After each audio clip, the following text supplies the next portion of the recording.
꽤 오래전인데 한 7, 8년 전에 한국에서 굉장히 유행했던 책, 한국 자기계발서라는 책들이 굉장히 많이 유행을 하거든요. 어떻게 하면 성공할 거라든가 어떻게 하면 이긴다거나 뭐 이런 책들이 많아지는데 마시멜로 이야기라는 책이 굉장히 유행을 했던 적이 있어요. 굉장히 많이 팔았다고 그러더라고요. 2005년도에 나온 책인데요. 인간이 가질 수 있는 유혹, 그리고 그 유혹을 통해서 절제되고 다듬어지는 인격, 이런 것에 대한 이제 책이에요. 스탠포드 대학교에서 600명의 어린아이들을 데리고 실험을 하게 되는 그 일부가 뭐냐면 아이를 책상 앞에 혼자 앉혀놓고 방에 혼자서 거기다 마시멜로를 올려가지고 그리고 15분 동안 안 먹으면 한 개를 더 주겠다. 15분 동안 그걸 바라보고 있는 거예요. 15분 동안. 그 15분이 얼마나 길겠어요. 15분이 15년 같을 것 같아요. 그 15년 동안 애들이 그걸 바라보고 있다가 어떤 애들은 막 엎드려서 이렇게 핥는답니다. 핥아보고 어떤 애들은 눈을 막 이렇게 가리기도 하고 안 보려고 먹고 싶은 걸 참느라고 그러다가 먹는 아이들이 상당수가 나온다는 거예요. 그래서 이제 참고 결국 기다린 아이들은 그 2개를 먹은 거죠. 10년 뒤에 그 600명 아이들 중에서 추적이 되었던 아이들 일부를 찾아내서 사회 적응력을 테스트를 했는데 15분을 참은 아이들이 참지 못했던 아이들보다 대인관계가 훨씬 원만하고 학업 성취도도 뛰어났다, 이런 것이 밝혀졌어요. 그게 마시멜로 이야기라는 책 안에 있는 내용이에요. 그 책의 주인공이 조나단이라는 회장님과 찰리라는 운전기사의 대화를 주로 해서 이야기하는데, 찰리는 고등학교 때 멋진 차와 여자친구 꽁무니를 따라다니다가 대학 입시에 실패하고 모든 것을 포기했어요. 그러다 보니까 자기 차도 없이 남의 차를 운전하는 운전기사가 되었어요. 그런데 조나단은 자신에게 주어졌던 여러 여건들을 다 잘 참아내고 그리고 결국은 기업의 사장이 되었어요. 그래서 참고 견뎌라. 지금 네가 하고 싶은 것이 네 미래에 얼마나 도움이 되는가. 내가 지금 하고 싶은 일이 많이 있잖아요. 그렇지만 이걸 참고 넘어가면 그 다음에 더 큰 마시멜로가 있다는 것을 이야기하고 싶은 책. 참을성 있다, 결단력 있다. 우리 이런 이야기 많이 하는데 그 참고 견디고 기다리는 신성을 기르는 것, 이것이 굉장히 중요하다, 이런 얘기예요. 이걸 신앙으로 옮겨오면 그걸 우리가 믿음이라고 이야기합니다. 그러니까 신앙으로 그게 옮겨져 오면 그걸 믿음이라고 해요. 이거 암송구조라고 이런 거 같네요. 오늘 넘어갑시다. 기다림 믿음이고요. 믿음이 곧 기다림입니다. 우리 하나님을 믿는다는 건 하나님의 은혜를 기다리고 하나님의 사랑을 기다리고 구원을 기다리고 천국을 기다리는 기다림이에요. 기다림의 연속이에요. 오늘 우리가 읽은 시편은 그 시작을 다윗의 시라고 해서 시작을 해요. 다윗이 굉장히 많은 수많은 위험으로부터 구원을 받고 하나님의 구원의 은총을 감사한 노래거든요. 사실은 다윗은 다윗 왕으로 기억되지만 그냥 다윗 왕으로 기억되는 게 아니고, 다윗 그러면 왕은 요만큼 있는데 고난은 이만큼 있던 사람으로 사실은 기억이 돼요. 수없이 많은 위험과 고난 가운데 구원을 받은 사람, 그리고 그랬던 왕, 고난의 중심에 있었던 인물. 그러니까 어쩌면 왕이 되었는데 고난을 겪었기 때문에 더 돋보였던 왕이에요. 사실은 아무 고난 없이, 여러분 성경의 구약 성경에 가장 평탄한 삶을 살았던 사람, 그럼 이삭이거든요. 이삭은 하나님의 시험을 통과했잖아요. 어떤 시험이요? 자신을 제물로 바치려는 아버지의 손길을 피하지 않았어요.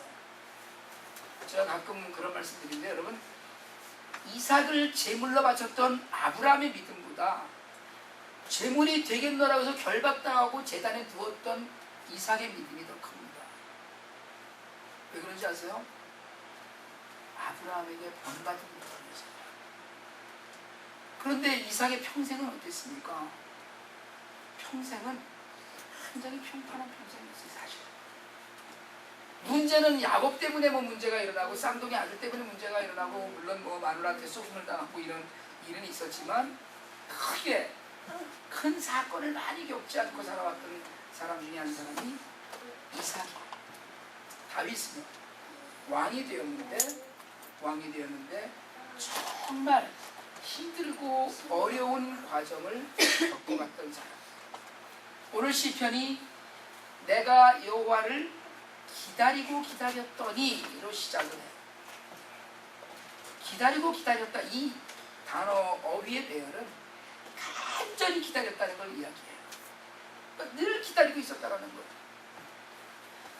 그것 하나가 무엇인지 몰라도 그 기다렸던 그것 하나가 인생의 목적이고 삶의 근원이고 자신의 전부였어요. 그저 뭐가 되려고 일어나 하는 그런 기대에 섞인 그런 기다림이 아니라 이게 안 되면 안 되는 기다림이에요. 그러니까 절규가 있는 그런 기다림이었거든요. 그래서 우리가 성경에서 믿음이 있다 하는 사람들은 다 기다렸던 사람. 뭘 기다렸어요? 하나님의 은혜를 기다린 사람. 구원의 손길이 있었고요. 하나님께서 베푸실 기적과도 같은 일들이 있었어요. 그러니까 제일 그 고난 가운데 있었던 사람 중에 유명한 사람이 욥이잖아요. 욥은 욥기 14장 14절에서 이렇게 고백을 합니다. 우리 한번 읽어볼까요? 같이 시작. 장정이라도 죽으면 어찌하여 다시 살리까. 나의 모든 고난의 날 동안 참으면서 풀려나기를 기다리겠네. 여기서 너무 중요한 게 풀려나기를 뭐예요? 매인 게 있다는 거예요. 묶인 게 있고. 그런데 이 고난에 욥이 보기에는 이유가 없는 거예요. 까닭이 없는 거예요. 경건하고 거룩한 사람이었잖아요. 하나님을 믿는 사람.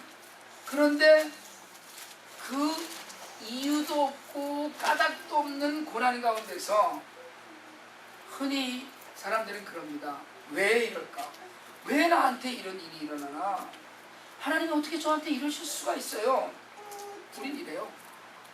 그런데 우리가 고난을 가리켜서 연단이라고도 하고 죄로 인한 징벌이라고도 해. 그래요. 그렇게 해석하는데 기다림은 원인을 따지지 않아. 이게 죄로 인한 것이든 나를 연단시키려는 하나님의 뜻인지 간에 기다리는 사람은 그걸 원인을 따지지 않아요. 왜 나한테 이런 일이 있는가? 그건 전혀 신경 쓰지 않아요. 그럼 뭐에 신경을 써요? 끝나기를 기다리는 거. 하나님의 은혜만 보는 거예요. 그러니까 우리가 볼 때 욥은 모든 고난 가운데서 풀려나기를 기다렸거든요. 그러니까 기다린다는 건 뭘 얘기하는 거냐면 지금 현재의 상황을 그대로 인정하는 거예요. 왜 이럴까? 아니 이건 나한테 이런 일이 있을 수 없는데 뭐가 잘못됐을까? 이건 신경 쓰는 게 아니에요. 그냥 내가 지금 어려운 일이 있구나. 내가 지금 고난이 있구나. 내가 지금 견뎌야 될 일이 있구나. 기다려야지. 왜 이러냐, 왜야 뭐 이러면서 대들거나 따지지 않는다는 거예요. 그냥 그 안에서 풀려나기를 기다리고 이루어지기를 기다리고 하나님께서 역사하기를 기다리고 하나님의 때를 기다리는 것. 여러분 이유가 없는 기다림 아무 이유 없어요. 그러나 중요한 건 믿음의 기다림이라는 거예요. 여전히 이해할 수 없는 고난 이해하려고 하지 마세요. 여러분 고난을 이해하려고 하지 마세요. 이게 왜 그런가 따지지도 마시고요. 우리가 믿음을 무슨 믿는 게 눈에 보여서 믿나요? 때로 우리가 이해하지 못하는 일들이 세상에 얼마나 많습니까? 너무 많잖아요. 애들한테 우리 사정을 백날 이야기한들 다 이해합니까? 마찬가지로 아이들이 알 수 없는 일이 세상에 얼마나 많아요.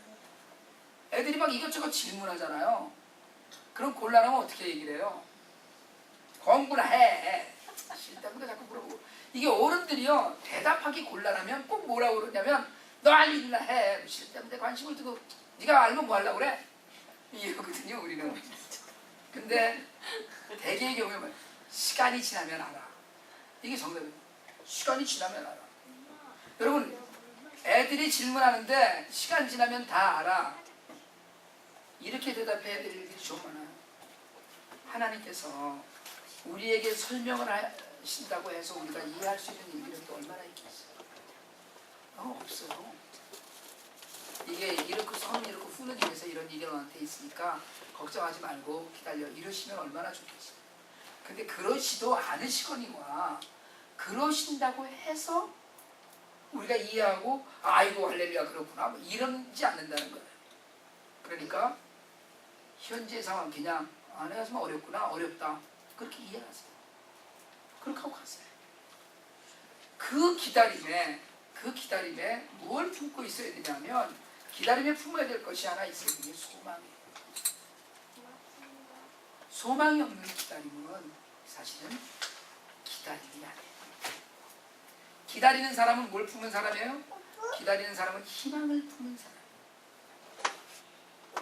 희망을 놓치면 기다리다 희망을 놓치면 죽습니다. 기다리다 절망하면 자살하는 거예요. 그렇지만 포기하는 거예요. 그렇지만 다윗은 반드시 이루리라는 소망이 있었어요. 여러분 믿음의 다른 말은 소망이에요.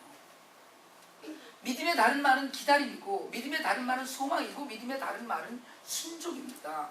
그러니까 믿는 사람에게는 소망이 있는 거예요. 지금은 이렇지만 여러분 소망이라는 단어는 현재의 단어가 아니에요. 희망이라는 말은 미래의 언어예요.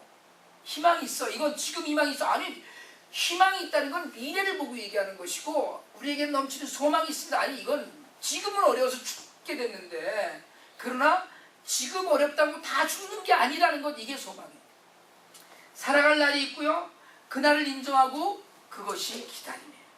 그러니까 소망을 잃지 않는 것이 우리의 믿음이에요. 그러니까 소망이 있으면 살아요. 기다림은 무기력한 것이 아니고 어쩔 수 없어서 그래서 불평하면서 기다리는 그런 기다림이 아니에요. 불평하면서 기다리는 건 자신을 상하게 해요.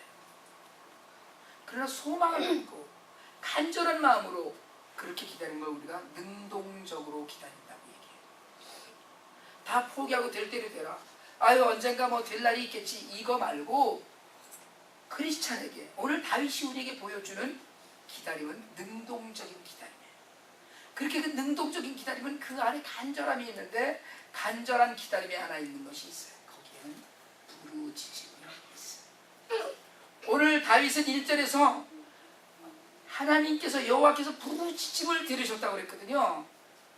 여러분 가만히 얌전하게 엎드렸다가 기다린 것이 아니라 하나님 하고 부르짖으면서 기다렸다는 거예요.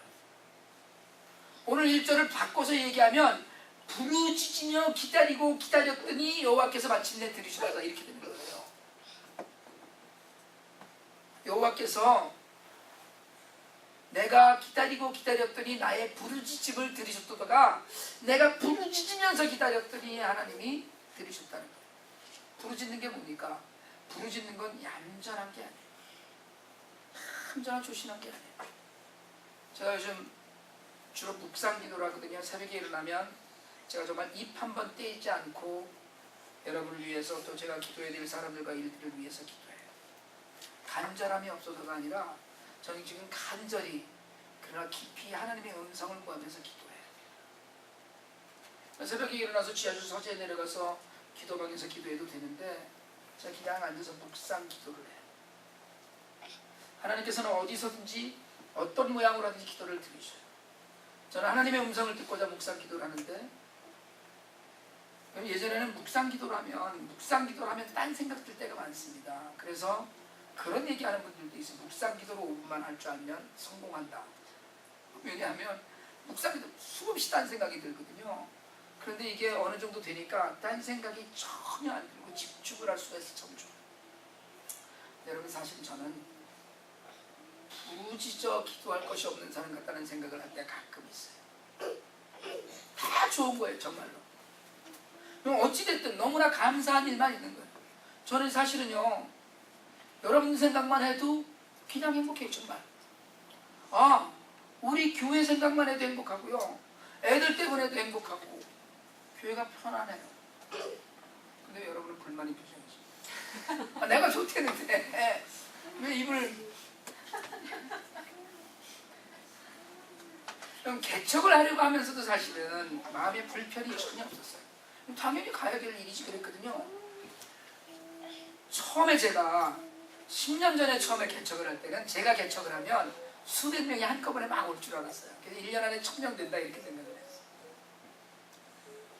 근데 벌써 성숙해져서 한두 명만 모여도 내가 예배를 드린다는 굳센 결의가 생기더라고요. 하나님께서 하실 일이지 내가 할 일이 아니다라는 그런 성숙한 믿음도 생겼어요. 근데 사실은 여러분 제가 사실은요 개척하면서 처음에는 한두 명만 보내셔서 내가 예배 드린다 이랬거든요. 그런데 조금 시간이 지나니까 기도가 바뀌었어요. 하나님 그래도 6가정은 보내주셔야지.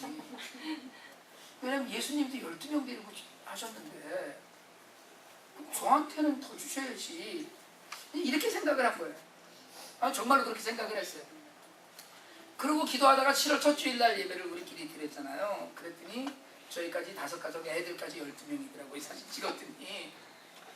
그러니까 하나님은 장난기가 다분하시고 유머가 있으시다고 저는 믿어요.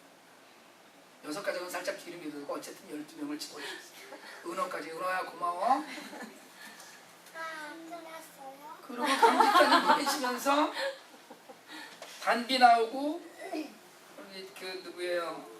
윤주 이렇게 드물게 자리를 채우고 이러면서 여러분 제가 개척예배 11월 첫 주에 드릴까 그러는데 노예 코디네이터하고 지금 상의 중이에요. 그 사이에 또 어쩌시려나 싶어요. 우리 지금 앤드류하고 단비까지 다 합쳐서 뭐 앤드류도 투표권 있는 어른이니까 합쳐서 어른만 지금 몇이에요? 어른만 봅시다. 뭐 한 어른만 12명 되네 저까지. 그죠? 윤주가 이제 계속해서 이제 잘 나올 테니까. 숫자로 위안받는 것이 아니지만 예배가 모양을 갖춰가잖아요. 아이들도 혼자보다는 여럿이 좋은 거고요. 교회 때문에 행복하다는 자랑이 제 안에 가득해요. 그러니까 잘해야 되겠다는 다짐도 사실은 나는 자꾸 솟아납니다. 이게 행복이구나. 그래서 정말 기도를 하면서 제 자신의 영성을 위해서 제가 깊이 묵상 기도를 해요. 목사로서 사실은 저는 성도들을 위해서 부르짖는 기도도 필요합니다. 요즘 제가 묵상 기도는 제게 큰 은혜예요. 그런데 여러분 부르짖는 기도는 말할 수 없는 능력의 기도예요. 정말 능력의 기도입니다. 여러분 정말 절박하면 부르짖잖아요. 애가 물에 빠졌는데 살려주세요 이러지 이러겠어요? 그건 아니잖아요. 죽으려고? 여러분 묵상 기도든 부르짖는 기도든 하나님 다 들으시지만 여러분 강렬한 소망은 강한 부르짖음 안에 감정을 토하는 기도 안에 강렬한 소망이 담겨 있고요. 그런 강한 부르짖음 감정을 토하는 기도는 분명히 하나님의 마음을 움직이는 힘이 있습니다. 여러분 묵상 기도를 집중하는 거 쉽지 않지만 간절히 부르짖으며 드리는 기도에 집중하세요. 간절한 기다림은 정말 집중하는 거예요. 그러니까 기다리면은 뭐가 있다고요? 부르짖는 기도가 있어요. 그게 인생의 모든 거예요. 한국 교회가 사실은요 여러분 부르짖는 기도가 사라지면서부터 타락하기 시작했어요. 1950년대 60년대 얼마나 부흥회를 하면은요 그냥 그 웬만한 공터에다가 천막 깔아놓고 천막 쳐놓고 가만히 깔고 부흥회를 했어요. 얼마나 많이 했는지 모릅니다. 서울 시내 곳곳에 공터만 있으면 일주일씩 그냥 부흥회를 하고 막 그랬어요. 우리가 정말 이제 교회가 이사를 가면 토요일은 제가 새벽 기도회를 갖추려고 해요. 여러분 주일 예배는 정말 마음의 부담을 갖고 빠지지 마세요. 수요 예배와 토요 기도회는 형편되는 대로 하시기를 원합니다. 하실 수 있다면 힘을 다해서 시간을 드리는 게 뭐라. 그리고 정말 주일날 하루만 나와서 우리가 뭐 일주일을 넉넉히 이긴다 이건 사실은 힘든 얘기예요. 그러니까 늘 묵상하고 제가 뭐 이메일 보내드리고 묵상 메일 보내드리고 하는 이런 것들도 늘 보시지만 조금 부담을 갖고 그래도 기도해야지. 부르짖어 기도하세요. 정말 주일 예배 때문에 다른 걸 못하는 게 맞습니다. 그리고 예배 시간마다 기도할 때마다 우리가 부르짖는 기도 이제 시작합니다. 사실 여러분 각 가정을 들여다보고 우리 삶을 들여다보면 부르짖어 기도할 제목이 없는 가정이 없어요. 그렇잖아요. 그럼 부르짖어 기도해야 돼요. 그런데 여러분들은 얼마나 믿음이 좋은지 딱 하나님께 맡기고 전혀 기도 안 해. 알아서 하시겠지. 죽이기 하시겠냐. 한 사람 한 사람 다 생각하고 한 가정 생각하면 여러분 부르짖어 기도해야 됩니다. 믿기는 분명한 하나님의 응답이 있는 부르짖는 기도, 그 안에 우리의 간절한 기다림을 담으세요. 며칠 전에 어떤 집사님이 울면서 저한테 전화를 했어요. 목사님 이러면서 전화를 했더라고요. 그래갖고 뭐 이러고저러고 그러길래 제가 뭐라고 답을 했냐면 자기 목사님 같은 왜 나한테 전화를 해? 제가 이랬어요. 그래도 울면서 목사님. 그래서 제가 한마디 더 했죠. 하나님이 돌아가셨냐? 왜 울어? 그랬더니 꼭 자기를 만나야 된다고 그러더라고요. 그래서 며칠 있다 만났어요. 그 만났더니 생글생글 웃는 거야. 그러면서 뭐라고 그러냐면 목사님 어제 목사님을 만났으면 제가 엉엉 울었을 텐데 오늘 해결됐어요. 이러더라고요. 아유 그냥 울면서 뭐 부르짖으면서 해결이 돼서 저를 만난 날은 화창한 봄날이 됐어요. 근데 여러분 어떤 문제든지 그렇게 다 끝나는 게 아니에요. 해결된다면 또 누구에게나 다른 문제가 늘 있습니다. 제가 그 집사님 만나고 돌아오면서 그냥 그렇게 계속 봄날이면 좋겠다 싶어요. 근데 사실은 그게 의심이에요. 어느 날 또 울면서 전화할 거예요. 분명히 할 거예요. 근데 그렇게 되라고 제가 비는 게 아니라 그게 삶이에요. 그러니까 우리가 간절히 부르짖는 기도를 끝내는 날은 천국에 간 날. 하나님의 자녀를 다루시는 방법이에요. 오늘 이 자리에 저처럼 너무 행복해서 기도도 뭐 별로 부르짖는 것도 필요 없습니다. 그래서 손 들어보세요. 간절히 부르짖어 기도하면서 정말 울고 몸부림치고 기도하면서 여러분 하나님의 응답을 기다리세요. 그런데 한 가지 더 말씀드릴 건 기도만 하지 마세요. 기도가 최선의 것인 건 맞아요. 그렇죠 여러분? 전도해야지 이러면서 전도를 위해서 기도하고 나서 전도 안 하는 건 기도 안 하는 것만 못하고 아주 나빠요. 마찬가지로 기도가 우리의 영혼의 최상의 무기고 영혼의 호흡인 건 분명하지만 기다리면서 하는 기도는 부지런하고 성실한 삶이 뒷받침을 해줘야 돼요. 아까 그 집사님도 부르짖어 기도하면서 사람도 만나고 밤에 잠을 못 자고 부르짖고 또 낮에는 일하고 해야 됐어요. 그러다 보면 정말 봄날 같은 기쁨의 시간이 오겠죠. 그런데 오늘 성경의 2절에 보니까 웅덩이와 수렁에서 끌어올리시고 내 발을 반석에 두셨다 그랬거든요. 내 발이 웅덩이와 기가 막힌 웅덩이와 수렁에 빠져 있었는데 가만히 서 있었던 게 아니라는 거예요. 거기서 몸부림치고 그냥 거기서 빠져나가 보려고 어떻게든 한 발짝씩 뛰어보기도 하고 그리고 간절히 부르짖어 기도했을 때 그 발은 부지런한 발이었어요. 기도만 하는 것이 기다림이 아니에요. 여러분 사실은요 하나님이 보시기에 성실한 삶, 그 삶이 있는 기다림이 진정한 소망의 기다림이에요. 그래서 여러분 정말 우리 발을 반석 위에 들어서 세우시고 우리를 굳게 하실 그 소망을 품으실 때에 가만히 서 있는 발이 아니었다는 걸 잊지 마세요. 오늘 우리가 이제 이 성경안에서 예배를 마지막으로 드리는 거거든요. 오늘 대판으로 이사를 가요. 솔직히 말씀드리자면 너무 먼 것 같기도 하고 이래서 그동안에 슬금 다른 생각을 한 적도 있었어요. 너무 제가 창피하게 생각했던 게 이게 딱 3개월 걸렸거든요. 7, 8, 9, 3개월이거든요. 근데 제가 작년 10월 달에 오스베일로 이사를 간 건 이미 기도 중에 확정한 마음이 있어서였어요. 제가 작년 10월 달에 이사 가면서 내년 2월 달에 교회를 사임하고 개척은 이 동네에다 한다. 그런 마음이 있었는데 계획보다 우리가 그 9월 달에 9월 초에는 거기를 들어가면 좋겠다 이런 계획을 가졌었거든요. 근데 그게 지금 딱 한 달, 5주 늦어진 건데 사실 제가 지난 몇 주간 동안 이것저것을 기웃기웃 거렸어요. 근데 만만한 곳이 없더라고요 사실은. 그래도 뭐 클러스터에도 어디 한국교회 없는 것도 한 군데 받고 뭐 이제 이러고선 자주 뭐 주일 예배 끝나고 집에 돌아가면서 이 동네 저 동네로 뭐 드라이브를 하기도 했고요. 근데 그게 참 창피하더라고요.